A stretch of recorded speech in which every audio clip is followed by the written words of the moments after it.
छात्र राजनीति में सक्रिय रह चुके 34 साल के युवा सांसद भौगोलिक आधार पर भारत के सबसे बड़े लोकसभा क्षेत्र का प्रतिनिधित्व करते हैं। संसद में पहली बार चुनकर आए और अनुच्छेद 370 और जम्मू कश्मीर पुनर्गठन विधेयक पर चर्चा के दौरान इस अंदाज में अपनी बात रखी कि गृह मंत्री अमित शाह और प्रधानमंत्री नरेंद्र मोदी तक उनके मुरीद हो गए।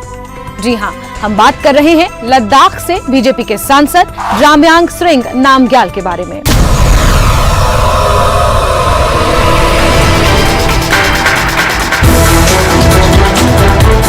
वंडरफुल लद्दाख में जो है बहुत सारे काम हो रहा है, अच्छे डेवलपमेंट हुए, नए नए चीज अभी यहाँ पे हुआ है। बदकिस्मती के साथ मुझे कहना पड़ रहा है कि इन 4 सालों में लद्दाख के लोगों ने मायूसी और रुसवाई के सिवा कुछ नहीं देखा।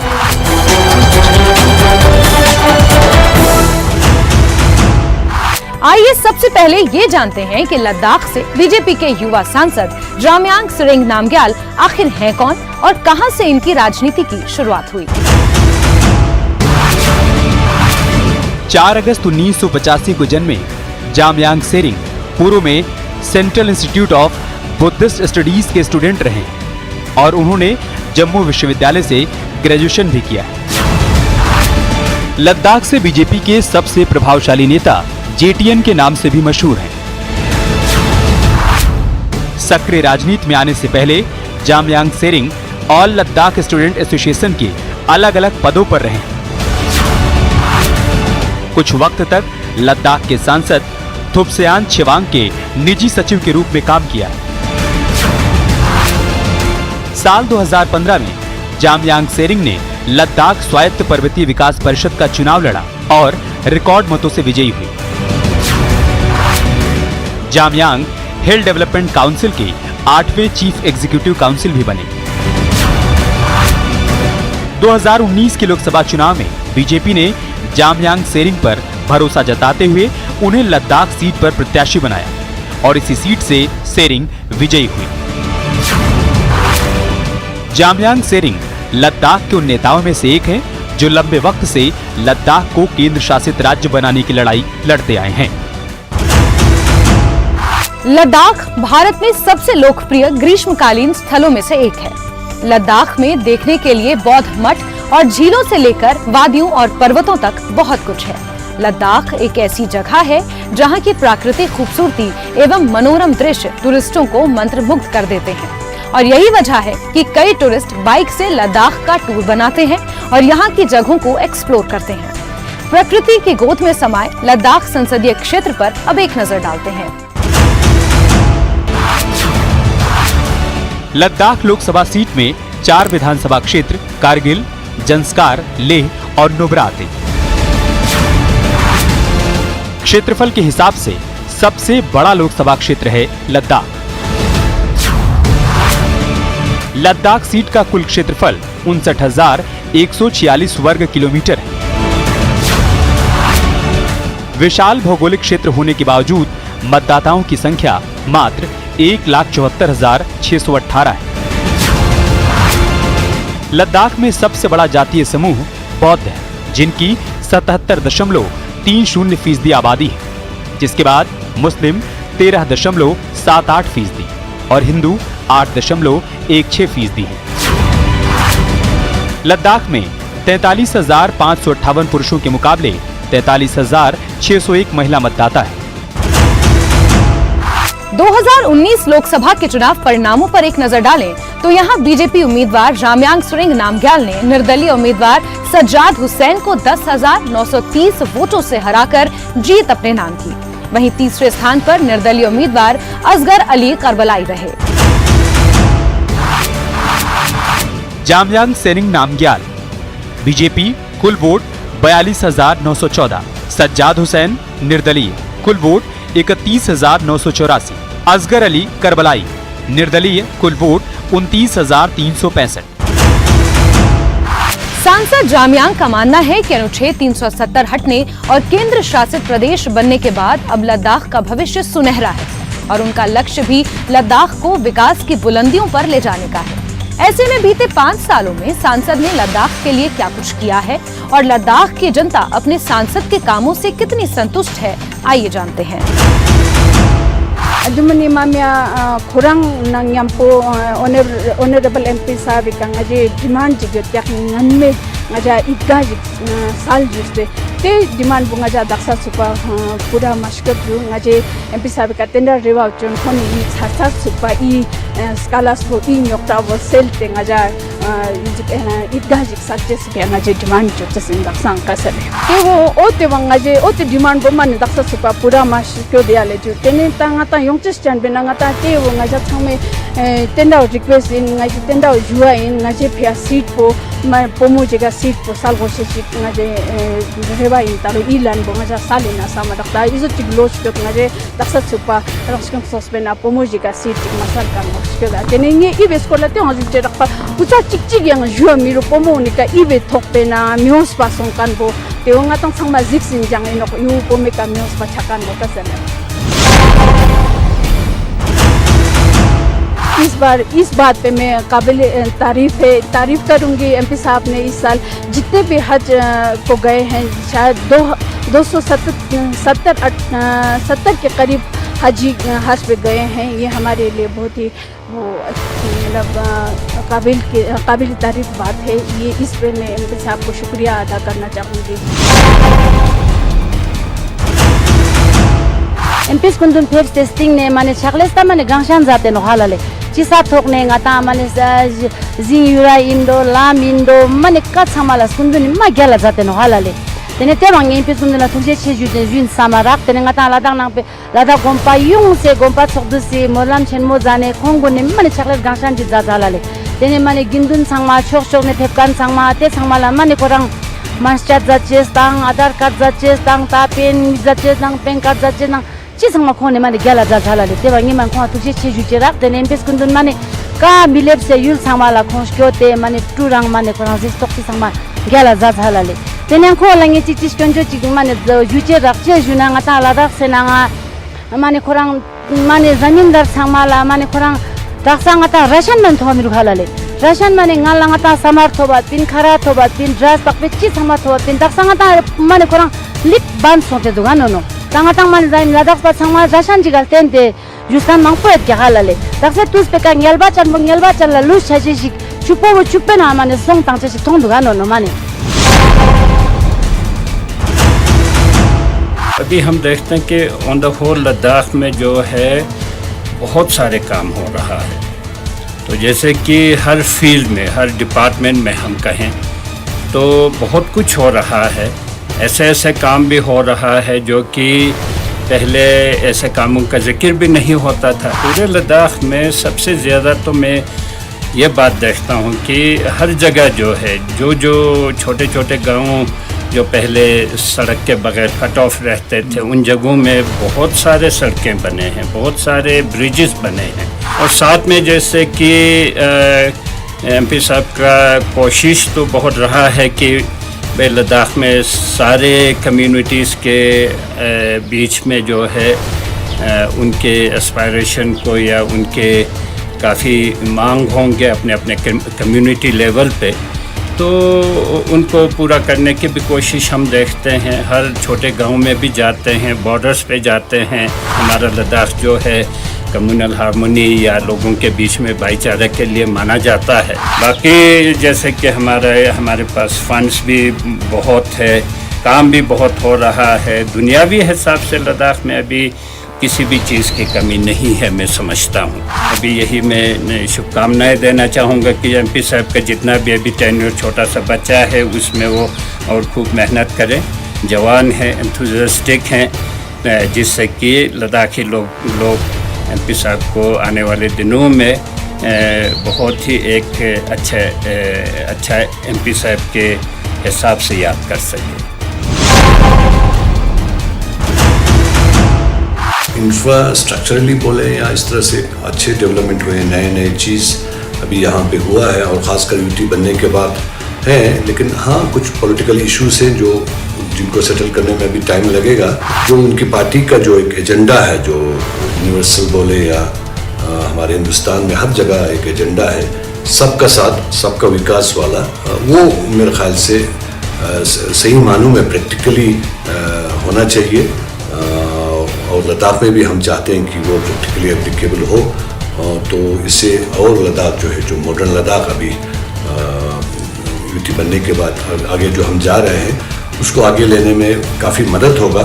लद्दाख जो है हमारे हिंदुस्तान के टॉप पे है, बड़ा ऊंची जगह पे है, वर्सटाइल जगह है, दो बॉर्डर है, बहुत सारे इथनिक ग्रुप है, विद इन रिलीजन भी ये है, तो सबको एक साल और लेने के लिए बहुत इजी है क्योंकि thinly populated in a big area है।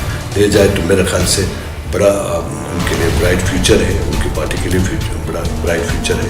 यही सब मैं समझता हूँ क्योंकि पास्ट में थोड़ा पॉलिटिकल इम्बैलेंस या इनइक्वालिटी जैसे हुए हैं, तो वो सब फ्यूचर आने वाले इसमें फ्यूचर में ऐसा ना हो, सबको साथ लेके जाए तो ऑनेस्टली कहता हूँ कि he has a very bright future. MP साहब के बारे में जब हम ये बोलते हैं तो ये शेर याद आता है कि अजीब दास्तां है ये, कहाँ शुरू कहाँ ख़त्म। तो बिल्कुल एमपी साहब का किस्सा भी वैसा ही है। एमपी साहब ने मैनिफेस्टो में जो चीज़ें लिखी थी उसमें से एक वादा भी एमपी साहब आज पूरा नहीं कर पाए और 4 साल मुकम्मल होने को है। अभी भी ज़ांस्कार में हालिया दिनों में जाते जाते एक फेक न्यूज़ को प्रोपोगेट करके दिलासा दिलाने की कोशिश की जा रही है। डिस्ट्रिक्ट के कई डिस्ट्रिक्ट्स बनाने के वादे किए गए, लेकिन आज तक एक भी डिस्ट्रिक्ट जो है वो एमपी साहब नहीं दे पाए। हमने ये भी देखा है कि 10,000 जॉब देने का उन्होंने वादा किया, लेकिन हमने देखा कि ना जॉब्स मिल रहे हैं। कारगिल में जहाज़ उतारने की बात की, अभी तो एयरपोर्ट एक्सटेंशन की भी कहीं तक बात दूर दूर तक दिखाई नहीं दे रही है। तो कुल मिला के ये पूरा का पूरा एक जुमलाबाजी था और जिस तरीके की मतलब उन्होंने लोगों को झूठे वादे और झूठी यकीन दहानियाँ दिलाने की कोशिश की, उससे लोगों में काफ़ी मायूसी हुई। मैं उम्मीद करता हूँ कि लद्दाख के लोग जो हैं आइंदा आने वाले सालों में होश के नाखून लेंगे और होश के साथ अपने बेहतर मुस्तकबिल का तयन होश के साथ करेंगे, जज्बात के साथ नहीं करेंगे। और जो चीज़ जो है, जिस तरह हर चमकने वाली चीज़ सोना नहीं होती है, तो हर भाषण देने वाला और हर जुमलेबाजी करने वाला आदमी जो है वो लीडर नहीं बन सकता है। लीडरशिप के लिए सबसे बड़ी चीज़ है डिलीवरी। आप ग्राउंड पे देखेंगे कि ग्राउंड में अभी तक लोगों को मिला क्या है। तो लोग सिर्फ वादे देख रहे हैं, लोग सिर्फ दिलासा देख रहे हैं। तो इन 4 सालों में लोगों ने रिसवाई और मायूसी के सिवा कुछ नहीं देखा। देखिए, as a nation, as a government of India, जो देश के लिए स्ट्रेटेजिक इम्पोर्टेंट जगह हैं वो शुरू से बनती रही हैं, उसमें शुरू से डेवलपमेंट होता रहा है, वो डेवलपमेंट्स आइंदा भी चलती रहेंगी। और हमने देखा 2019 के बाद जिस तरीके से देश के सामने चाइना का जो चैलेंज आया, तो ऐसे में हमारे देश की जो हुकूमत बरसर इक़्तिदार थी उसकी ये एक मॉरल रिस्पॉन्सिबिलिटी थी कि बॉर्डर्स में इंफ्रास्ट्रक्चर को सही से डेवलप करें। और इसमें नितिन गडकरी साहब ने और उसका बहुत बड़ा इसमें रोल है कि उन्होंने रोड का एक जाल जो है वो बिछाने की कोशिश की, न सिर्फ लद्दाख के अंदर बल्कि पूरे देश के अंदर। तो मेरा जो कहने का है कि एमपी का रिलेशन लद्दाख के अवाम से जो है और एमपी के वादे जो लद्दाख के अवाम से थे, उसमें एमपी लद्दाख कितना खड़ा उतरा। तो आज आप देखेंगे कि पूरे जम्मू कश्मीर के अंदर श्रीनगर रेडियो स्टेशन के बाद आपको कारगिल रेडियो स्टेशन और लेह रेडियो स्टेशन जो है सबसे बेहतरीन काम करने वाले रेडियो स्टेशन है। लेकिन आप आज अगर आप कारगिल में जाएंगे तो वहाँ रेडियो स्टेशन पूरी तरीके से खाली हो चुका है। इवन वहाँ आपको जो आर्टिस्टों के लिए पैसे दिए जाते हैं वो तक आप वहाँ से मिल नहीं पाती है। तो किसी तरीके का जो ह्यूमन डेवलपमेंट होना चाहिए था वो डेवलपमेंट नहीं हुआ। आप जो गिन रहे हैं वो डिफेंस के एतबार से गिन रहे हैं, वो हमारे स्ट्रेटेजिक जो हमारे देश के इंटरेस्ट को मद्देनज़र रखकर जो ज़रूरतें हैं उन चीज़ों को देख करके बता रहे हैं। तो इसमें देश की सरकार का जो बरसर इक़्तिदार सरकार है उसकी एक मॉरल रिस्पॉन्सिबिलिटी थी। और जहाँ तक आप जोजिला की बात करें तो जोजिला ऐसा नहीं है कि रात को किसी ने ख्वाब में देखा और सुबह किसी ने इनॉग्रेशन करके इसमें टनल शुरू किया। इसमें एक 20-25 साल की मेहनत है। यहाँ इन्वायरमेंटल क्लियरेंसेस दिए गए, यहाँ पे सर्वे किया गया, DPRs बने और सारी चीज़ें होने के बावजूद बिल आखिर कहीं ना कहीं इस पे शुरुआत होनी थी। तो ये उस पहल का नतीजा है। तो अभी जो हाल ही में लद्दाख में जो लोग हैं वो हालांकि गडकरी साहब के काम से बहुत हद तक मुतमईन है, लेकिन जहाँ तक लोकल रिप्रेजेंटेशन में MP साहब का जो रोल होना चाहिए था वो बिल्कुल मुतमईन बख्श नहीं रहा। और यहाँ रुकते हैं एक छोटे से ब्रेक के लिए। 67 plus crore. लाहौल दौरे के दौरान राजस्व बागवानी और जनजातीय मंत्री जगत सिंह नेगी ने सिस्सू में टाउन एंड कंट्री प्लानिंग का विरोध कर ग्रामीणों से मुलाकात की। इस मौके पर विरोध कर रहे ग्रामीणों ने मंत्री को ज्ञापन सौंपा और 6 पंचायतों में लागू टीसीपी को हर हालत में निरस्त करने की मांग की है।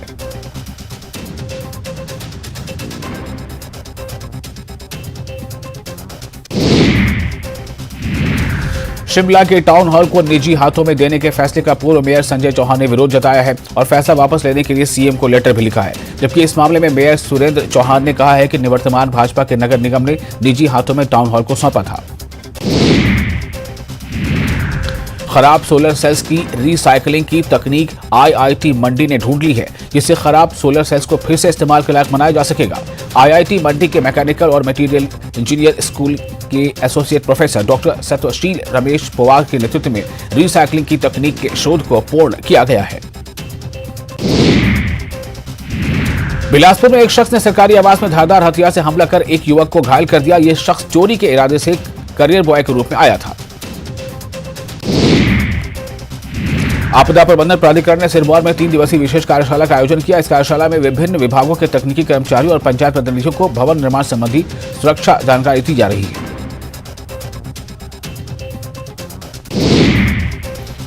सोलन में चक्की मोड़ के पास एनएच को बहाल करने का काम जारी है। यहां भूस्खलन से 4 लेन का नामो निशान मिट गया है। मौके पर पहुंची नेटवर्क 18 की टीम ने नेशनल हाईवे को बहाल करने की कोशिशों के बीच यहां फंसे लोगों से बातचीत की।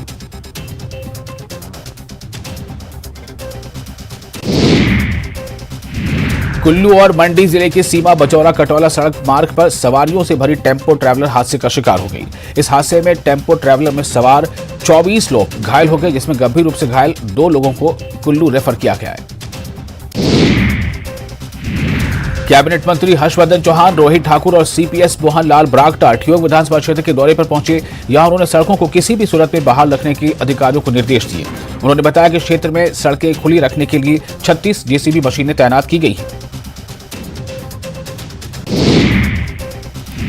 लाहौल दौरे के दौरान राजस्व बागवानी और जनजातीय मंत्री जगत सिंह नेगी ने सिस्सू में टाउन एंड ब्रेक के बाद एक बार फिर से आपका स्वागत है। लोकसभा में जम्मू कश्मीर पुनर्गठन बिल पर चर्चा के दौरान तेज तर्रार भाषण से पूरे देश का ध्यान अपनी तरफ खींचने वाले नामग्याल एक प्रखर वक्ता के तौर पर भी अपनी पहचान रखते हैं। लद्दाख जो दशकों से मूलभूत सुविधाओं के ढांचे से महरूम है, वहां की जनता की उम्मीदों पर खरा उतरकर खुद को साबित करना एक बड़ी चुनौती है।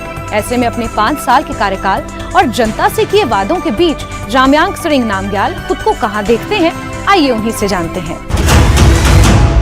लोकसभा इलेक्शन आने वाला है, हम सबको मालूम है। तो इस वक्त हमारे साथ लद्दाख के सांसद जामयांग सेरिंग नामग्याल सर है। जामयांग सर, हमारे साथ जुड़ने के लिए बहुत बहुत धन्यवाद। बहुत बहुत धन्यवाद आपको भी।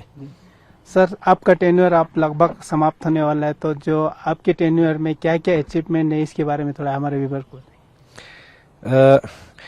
देखिए। एक मेंबर ऑफ पार्लियामेंट होने के नाते लद्दाख में एक तो पीपल ऑफ लद्दाख को संसद में रिप्रेजेंट करने के साथ साथ लद्दाख की विकास की गति को बढ़ाना, ये 2 चीज को हमने प्रमुखता लेके ध्यान दिया है।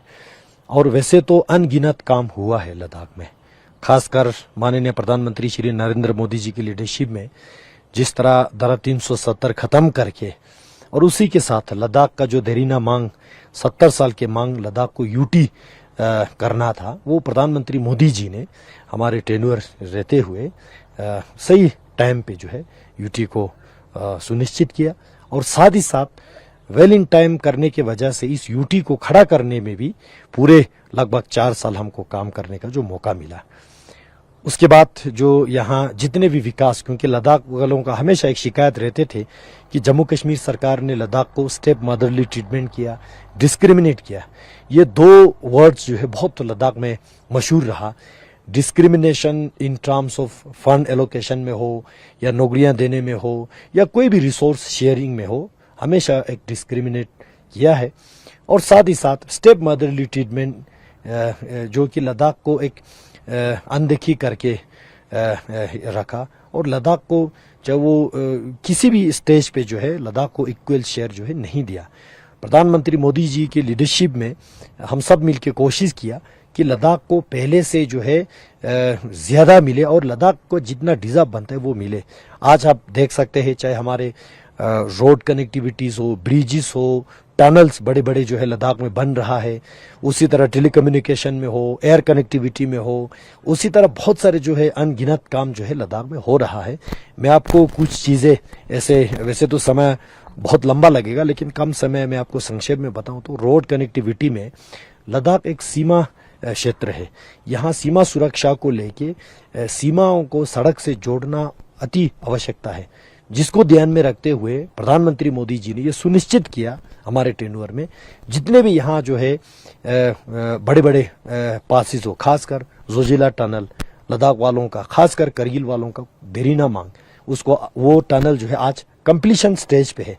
इससे पहले देखा आपने बहुत सारे पॉलिटिकल पार्टीज ने उसको मुद्दा बनाया, कुछ खासकर राहुल गांधी जैसे नेता लोग आके वहां पे फाउंडेशन स्टोन रखने का नाटक तक किया, लेकिन आज प्रधानमंत्री मोदी जी ने सुनिश्चित किया ये काम कंप्लीट हो। उसी तरह शिंकुला टनल पे हमारा काम शुरू होने वाला है। उसी तरह लद्दाख के अंदर जो है जितने भी छोटे छोटे पासेज है, चाहे वो नमकेला हो, फतोला हो, हम्बुतिंगला हो, यहाँ से तकलांग हो, यहाँ से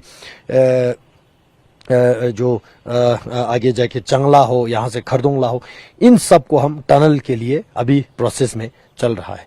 उसी तरह सड़क अगर मैं बात करूं, बहुत लोग जानते हैं यहाँ सीमा को जोड़ने के लिए छुशुल से लेके दुंगटी फुक से दिमजोक तक 145 किलोमीटर रोड जो है रिसेंटली अप्रूव होके उस पर काम भी अभी चल रहा है। उसी तरह दुंगटी में बहुत बड़ा ब्रिज बन रहा है। उसी तरह हमारे चंगला को टाइल लगाना ऑलमोस्ट कंप्लीशन स्टेज पे, जोजिला पूरा टाइलिंग हो चुका है, खरदोंगला पे हम टाइल कर रहा है। तो ये बड़े बड़े रोड कनेक्टिविटी। उसी तरह दौलत बिगुड़ी सेक्टर में बड़ा ब्रिजेस बनना हो, या अगर मैं अंदर की बात करूं लद्दाख के बहुत सारे ऐसे रोड, आप यहाँ से रिसेंटली आप भी गया था नोमेडिक फेस्टिवल जब चंगतांग के, आपने खुद देखा ले से लेके हनले तक जो है कितने बढ़िया रोड जो है लगभग 90% कंप्लीट है। बीच में कुछ पोर्शन जो है अभी अंडर प्रोसेस है, जो काम चल रहा है। खरदोंगला का वाइडनिंग आप देखा, चंगला का वाइडनिंग आपने देखा, ये बड़े बड़े रोड की मैं बात कर रहा हूँ। कारगिल से पादुम तक रोड कितना खस्ता हालत था, आज वो कंप्लीशन स्टेज पे है।